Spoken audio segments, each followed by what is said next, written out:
Isang mapagpalang araw po mga kaparehas. Biglaan po tayong nabisita dito po sa tinaguriang isang mabuting ama, mabuting huwaran na kung saan ang kanyang mga anak ay mga tapos na lahat at may mga trabaho na. At bukod po dyan, ito pong taong ito ang tinatawag na tunay na gumawa, gumagawa at gagawa pa ng maraming kabutihan sa kanyang kapwa. Hindi lamang po dito sa Barangay Katakte, kundi siya po ay subok na maging sa ibang barangay. Karangalan ko po ipinakikilala po sa inyo ang tunay na action man ng Barangay Katakte na first time pong nanalo bilang barangay kagawad. Pero sa kabila po ng first timer niya ay hindi po niya nakakalimutan ang paggawa ng mabuti na kung saan ay kanyang puro pagmamalasakit ang laging nasa isip.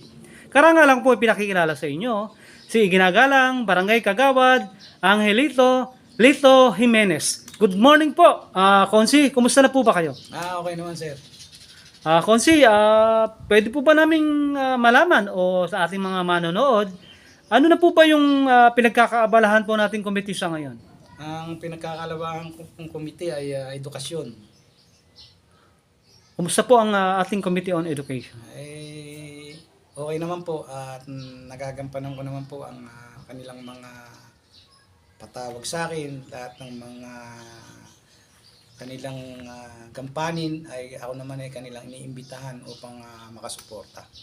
Ang balita ko po, Konsi, napakahirap kumilos pag walang budget. Totoo po ba na wala po kayong budget sa Committee on Education?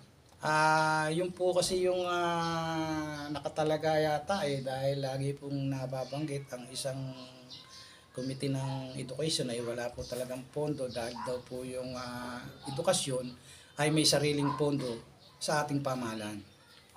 Paano po ginagawa ninyong malasakit? Gayong wala naman palang nakukuhang pondo sa ating barangay. Sa akin pong kakayahan at ako naman po ay may allowance at sa suporta na rin po ng aking pamilya ay wala naman pong problema na yung aking pong natatanggap maibahagi sa kanila. Meaning to say po, sarili nyo pong bulsa ang pinagkakagastusan po niyo para lang maipamahagi po, yung katulad po ng mga school supply. Po, noon pa man po yan, nag-umpisa pa lang po ako, isang pangarap ko na po yan na talagang pangako ko po sa aking sarili, pag talaga po akong nanalo, kahit po yung matanggap ko sa barangay, maibigay na rin po sa barangay. Yung ginagawa niyo po ba na ito bukal sa puso po ninyo?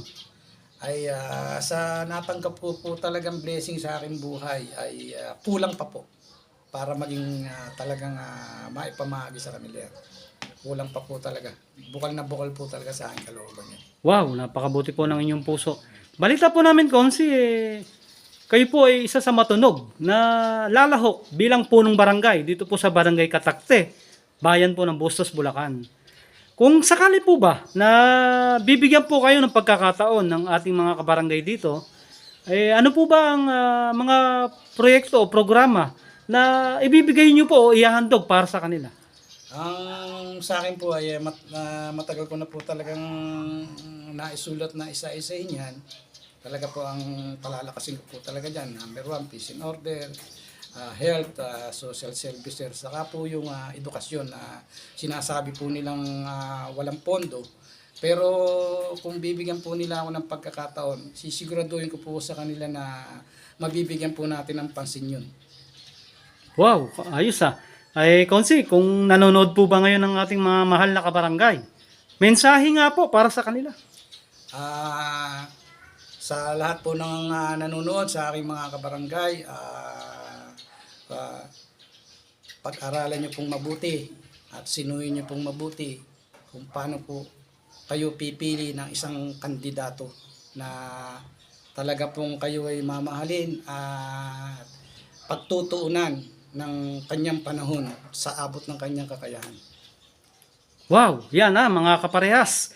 Ang ating nakapanayam na tunay na gumawa, gumagawa, at sigurado gagawa pa to ng maraming kabutihan at malasakit dito po sa Barangay Katakte, bayan po ng Bustos, Bulacan. Buhat po sa kanyang tahanan, ito po inyong kaparehas, Chris Castro reporting. Mabuhay ka, Konsi Lito Jimenez, hanggat gusto mo. Magandang hapon po.